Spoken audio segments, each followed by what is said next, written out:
Venerable Luang Por Sir is a foreign Buddhist. I found it very difficult to explain to my friends and relatives the benefit of making great merit and offerings to monks and monastic communities. I would like to ask Luang Por what I can do to help them understand about Buddhism. Daughter, this happens not only with foreigners who have different beliefs, but also among Buddhists. Quite a number of Buddhists refuse to come to the temple and make merit. It is just as difficult to persuade a Thai to make merit as it is to convince a foreigner to do the same thing. Why is this so? The Lord Buddha once said, in making merit or donations, one has to make strenuous efforts to fight a battle. Why? In any battle, soldiers have to fight visible enemies with weapons at the risk of losing their lives. Similarly, when it comes to giving, one has to fight one's own stinginess, because stinginess is invisible. Some think it doesn't exist in their minds. They think they have given enough and that they are generous people.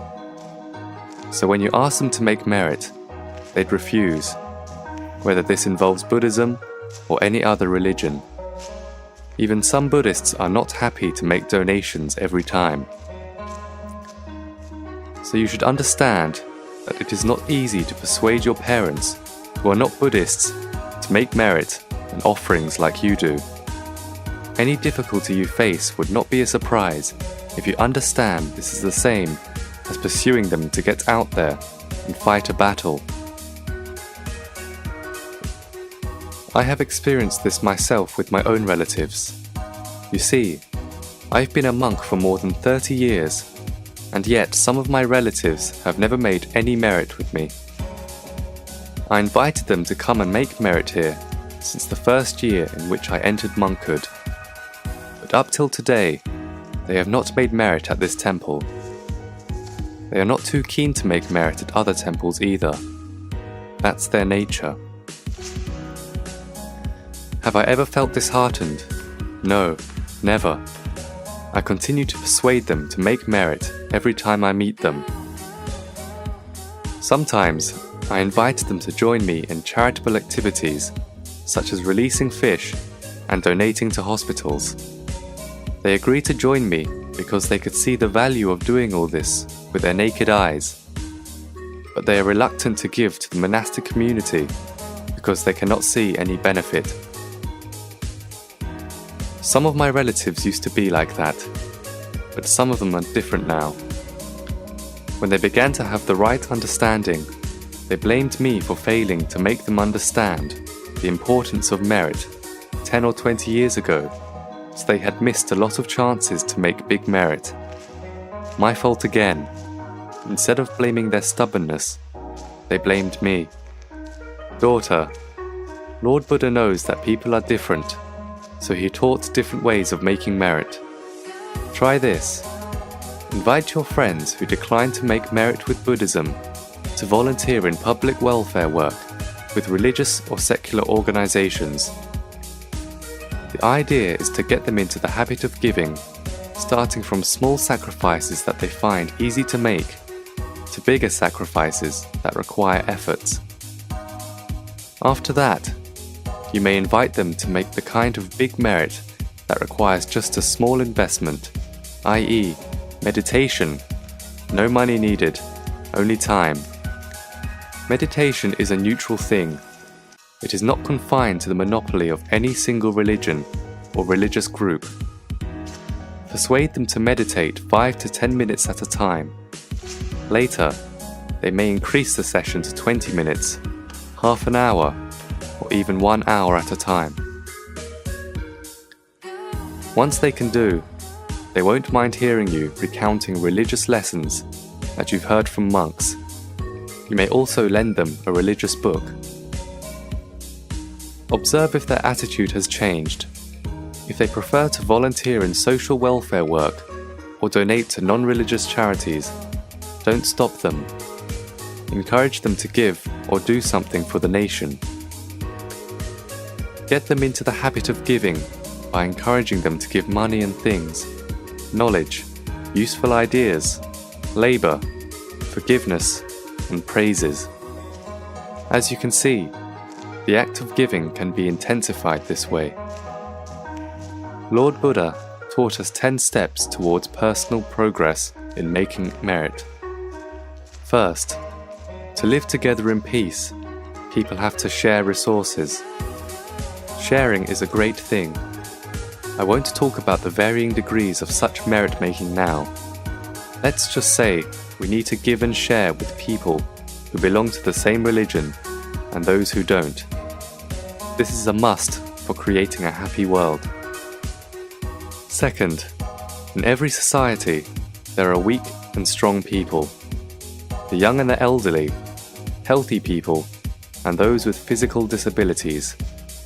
For any society to live peacefully, its people have to be nice to one another and give help to those in need. Thirdly, to maintain a peaceful society, people have to respect each other by not finding faults in each other.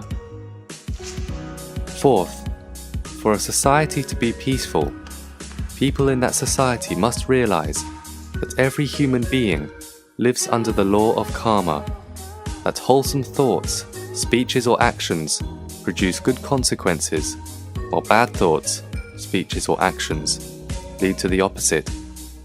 Lord Buddha also explained in detail how to do good through thought, speech and action.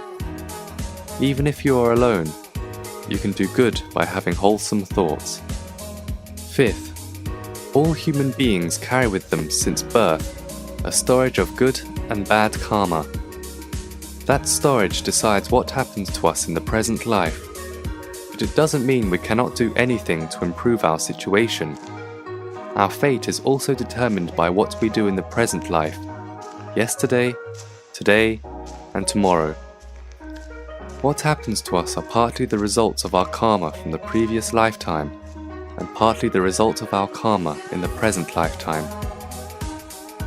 Sixth, those who gave a lot in earlier lifetimes find it easy to succeed in present lifetime, whereas those who rarely gave in their past lifetimes and therefore had less wealth attracting karma find it more difficult to earn a good living. Those in the latter group have to work harder to improve their situation. The understanding of this issue is another step towards psychological progress. Seventh, for a society to live peacefully, its people have to understand that life does not end at the point of death. Where do people go after they've died? Well, they go where they like to go. If they like doing good, they are likely to go to heaven. If they like doing bad, they go to hell. Once people understand this truth about life, they have made another step towards psychological progress. The quality of their mind has improved, and they acknowledge a debt of gratitude toward their parents. Heaven and hell do exist. They do not belong to one particular religion. Buddhists, Christians, Muslims do not have separate sets of heaven and hell. If they go to heaven, they go to the same heaven. If they go to hell, they go to the same hell. This is as true as the fact that Buddhists, Christians, and Muslims see the same moon and the same sun in the sky. Once people understand this, they will realize that merit-making is a must for everyone, and they will look beyond the boundaries of faith. Once they understand the universal truth about life after death and heaven and hell, they will not mind making merit with virtuous people, even if these people belong to another religion. Daughter, now you see psychological progress can be made gradually, step by step. You have to improve your conduct and set an example for your friends and relatives. Once they have faith in you and are impressed with your moral progress, they will follow your lead and make merit in Buddhism. It's one step at a time. Go back and restart. You can do it if you try.